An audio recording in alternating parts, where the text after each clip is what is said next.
Ya estamos con Leda Guzzi, con la infectóloga, las especialistas que siempre en segunda edición convocamos. Leda, muy buen día. Hola, buen día, ¿cómo están? Buen día, Leda. Contanos un poco en qué situación estamos. Es preocupante seguir teniendo gran cantidad de casos. Sabemos que se está testeando mucho más. Pero ¿qué indica esto teniendo en cuenta que hay más circulación y hay una flexibilización en la sociedad? Sí, a ver, es cierto, tenemos numerosos casos, estamos en un momento, desde mi punto de vista, bastante intenso de circulación viral. Es un momento en donde todos tenemos que prestar la máxima atención posible y tenemos que tratar de cuidarnos.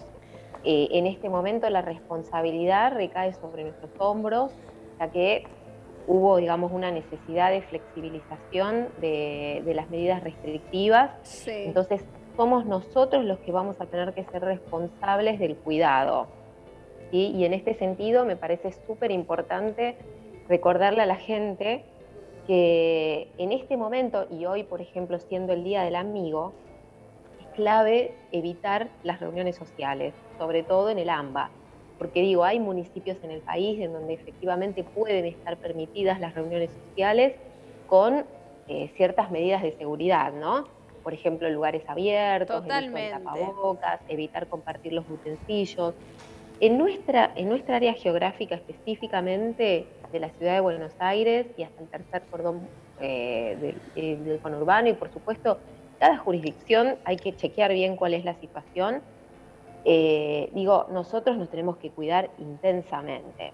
Y en este sentido le diría a la gente, evitar las 3C. ¿Sí? Sí. ¿Qué son las 3C? ¿Qué son? El contacto cercano, ¿sí? Con otras personas, el contacto cercano, en lugares concurridos, o sea, con muchas personas, Sí. aglomeración de personas, y lugares cerrados. O sea, esas 3C son las que hay que evitar para justamente prevenir la transmisión del coronavirus. Cada uno de esos ítems por separado implica un riesgo. Todos juntos potencian ese riesgo muchas veces. Leda, ayer Sí, compartíamos con Leo una información de científicos de Londres que detectan un COVID con 6 síntomas, 6 tipos de COVID diferentes. Me gustaría que los resaltes porque dan síntomas, uno da fiebre, otro sin fiebre, uno da fatiga, uno da gastroenteritis. Digo, son varias alertas, no es solo fiebre, no es solo tos, no es solo pérdida de olfato, de gusto. totalmente, es cierto. El virus es muy proteiforme en su presentación clínica.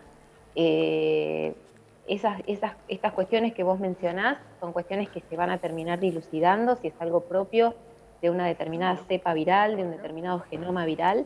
Pero lo cierto y el mensaje para la gente es que los síntomas son muy variados, que pueden ir desde un cuadro, como vos decís, de vía aérea superior, de dolorcito de garganta y una febrícula mínima, hasta cuadros gastrointestinales, cuadros dermatológicos, ¿sí? Como erupciones cutáneas, también es una presentación, los típicos sabañones, ¿sí? Tal vez yo me acuerdo que en la época en la que yo era chica eran como comunes de ver y ahora se ven mucho menos, pero los sabañones son una forma de presentación, la conjuntivitis, ¿sí? Realmente es muy amplio y creo que el concepto también que tiene que tener la gente es que no necesariamente se presenta como una gripe. O sea, la gripe es una enfermedad que suele ser intensa, que Sí. genera fiebre alta, que te postra, que te lleva a la cama, que te sentís mal varios días. Esta infección no necesariamente va a tener esa Claro. presentación. O sea, puede ser mucho más leve y sutil. Puede ser apenas un aumento leve en la temperatura o ni siquiera presentar fiebre y solamente una molestia de la vía aérea superior. Está bien, vos dirás, bueno, pará, pero a mí entonces eso no me va a dar nada, no me voy a Sí, morir de eso. Claro, pero vos sí podés convertirte en un amplificador de la infección total. al tener contacto con otras personas y llevarlo a la gente que sí tiene más riesgo de enfermar y morir, ¿sí? Además, también reconozcámoslo, estamos aprendiendo mucho de esta enfermedad todavía y aún hoy nos seguimos sorprendiendo de las personas jóvenes y presuntamente saludables que también tienen una evolución más compleja. Entonces, no subestimemos esta enfermedad y está en nuestras manos cuidarnos en este momento. Tenemos que ser muy conscientes de que el cuidado es crítico, es clave, porque hoy tenemos 4.200 casos, 4.500 casos por día, podemos tener 10.000, podemos tener 15.000, digo, y esa situación va a generar un colapso del sistema sanitario. En este momento estamos viendo una saturación del sistema. El sistema está en este momento con una intensa, o sea, con tensión, ¿no? Sí. Tensión sobre el sistema sanitario. Nosotros lo estamos percibiendo, especialmente en algunos entornos más que en otros. Te diría, en el ámbito privado se siente mucho esa tensión y también en ámbitos públicos que son muy demandados por la gente, también se está percibiendo esa tensión. Entonces, yo creo que las autoridades sanitarias van a ir evaluando qué pasa y si la cosa se descontrola a raíz de la flexibilización, si hay un descontrol en el número de casos, rápidamente va a haber que ajustar.